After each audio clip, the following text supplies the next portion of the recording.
세상에 떠도는 기묘한 괴담들. 첫 번째 이야기, 소름 끼치는 고깃덩어리. 당시 고등학생이던 나는 같은 반의 M과 함께 쇼핑하러 가기로 약속을 했습니다. 약속 시간이 5분 정도 지날 즈음 M이 왔습니다. 어디부터 갈까? 우선 맥도날드에서 뭐로도 먹을래? 그렇게 서서 이야기를 나누고 있는데 어디선가 이상한 냄새가 났습니다. 저기, 음식물 쓰레기 같은 냄새 나지 않아? 나는 M에게 물었습니다. 그래, 나는 잘 모르겠는데. M이 그렇게 말하자 나도 더 캐묻기 애매해서 그 이상은 말하지 않았습니다. 그럼 일단 맥도날드나 가자. 그렇게 말하고 M은 먼저 걸어나가기 시작했습니다. 그런데 등을 돌린 M의 코트에 달린 후드가 조금 더러워져 있었습니다. 하얀 후드 앞쪽에 갈색의 얼룩이 져 있었습니다. 여기 더러워져 있어. 나는 M에게 그 사실을 알려주었습니다. 이거 어제 세탁한 옷인데 이걸로 좀 닦아주지 않을래? M은 얼룩을 보고는 울상이 되어서 가방에서 물티슈를 꺼냈습니다. 나는 얼룩을 닦아주기 위해 후드에 손을 뻗었습니다. 그런데 후드를 잡은 순간 손에 물컹거리는 이상한 감촉이 느껴졌습니다. 깜짝 놀란 나는 후드 안을 들여다 보았습니다. 후드 안에는 작은 덩어리가 들어 있었습니다. 자세히 보자 색이 갈색으로 변한 고깃덩어리 같았습니다. 그것을 M에게 말하자 M은 울상이 되어서 빨리 버려줘 라고 징징댔습니다. 솔직히 나라고 기분이 좋지는 않았지만 어쩔 수 없이 그것을 꺼내서 곧바로 옆에 있는 쓰레기통에 버렸습니다. 그때는 우리 둘 모두 누가 장난이라도 친 걸까? 라고 생각할 뿐이었습니다. 나는 M이 쇼핑을 하고 집으로 돌아왔습니다. 집에 돌아오자 아버지가 신문을 읽고 계셨습니다. 어제 이 동네에서 누가 투신 자살을 했나 보다. 기분 나빠. 전철에 뛰어든 거예요. 그렇게 아버지와 대화를 나누며 나는 신문으로 눈을 돌렸습니다. 그리고 나는 신문을 본 것을 후회했습니다. 엠네 집은 사고가 난 선로 바로 옆에 있는 집이었습니다. 내가 잡아서 버렸던 그 고깃덩어리는 어쩌면 두 번째 이야기, 전화. A, B, C 세 명이 졸업여행 삼아 이네 집 별장으로 놀러가게 되었다.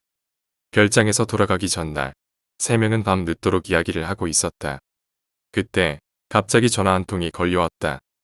A의 말에 따르면 낮에 주변에서 여자아이를 만나 별장의 전화번호를 가르쳐 줬다는 것이었다. A는 다른 두 명에게 조롱당하면서도 전화를 받았다. 자신이 만났던 여자아이와는 다른 사람 같다고 생각한 A는 누구세요? 라고 물었지만 수화기에서는 당신, 쉽죠? 라는 말만 반복될 뿐이었다. 기분이 나빠진 A는 전화를 끊었다. 누구냐고 묻는 친구들에게 A는 전화 내용을 설명했습니다. 여자 목소리로 계속 당신, 쉽죠? 라고 말하고 있었어. 무슨 테이프를 빨리 감는 것 같이 지지직거려서 중간 내용은 안 들리더라고. 모두 기분이 나빴지만 결국 장난 전화라는 결론을 내리고 말았다. 돌아가는 날 A는 혼자 별장에 남아 며칠 더 있기로 하고 귀와 심한 집으로 돌아왔다. 그날 밤 C에게 전화 한 통이 걸려왔다. A가 바다에 빠져 죽었다는 것이었다. 그리고 1년 후 C는 서서히 A를 잊어가고 있었다. 그러던 어느 날 거의 연락이 없던 B로부터 전화가 왔다. 그리운 친구의 연락에 기뻐하던 C였지만 아무래도 B의 김새가 이상했다. 우리가 바다에 갔을 때 기억나냐? 그때 A한테 이상한 전화가 왔었잖아. 그 전화 나한테도 왔어. 나 이제 죽는 걸까? A는 그 전화 받고 나서 죽었었지? 약속한 날 먼저 도착한 C는 B를 기다렸다. 하지만 B는 좀처럼 오지 않았다. 걱정이 된 C는 B에게 전화를 해봤지만 아무도 받지 않았다. 결국 그날 B는 약속 장소에 나타나지 않았다. 며칠 뒤 C는 B가 약속 장소에 오던 도중 교통사고로 죽었다는 것을 알게 되었다. 그 후로 전화를 받는 것이 두려워진 C는 전화가 걸려와도 자동응답기가 받게 해서 직접 전화를 받는 것을 피했다. 하지만 몇 달이 지나도록 아무 일도 일어나지 않았고 C도 그 이상한 전화에 관해 잊어가고 있었다. 그러던 어느 날 C는 막 사귀기 시작한 여자친구와 통화를 하고 있었다. C는 그녀와 오랫동안 전화를 하고 다음날 약속을 잡은 다음 전화를 끊었다. 그러나 수화기를 내려놓자마자 곧바로 다시 전화가 왔다. C는 여자친구가 무엇인가 말할 것을 잊어버렸다고 생각하고 수화기를 틀었다. 당신, 쉽죠? C는 초조해졌다. 그 전화다. 이봐, 누구야? 장난은 그만둬. 씨는 두려워하면서도 전화를 끊으면 자신도 죽을 거는 생각에 계속 전화를 받고 있었다. 몇 시간이 지났을까. 어느덧 창밖에서는 해가 떠오르고 있었다. 씨의 체력도 한계에 달하고 있었다. 그러나 그 무렵부터 전화에 지지직거리는 부분이 서서히 천천히 늘어지기 시작했다. 당신, 쉽죠? 지지직거리는 부분은 조금씩 사람의 목소리와 가까워진다. 그리고 드디어 분명하게 목소리가 들리게 되었다.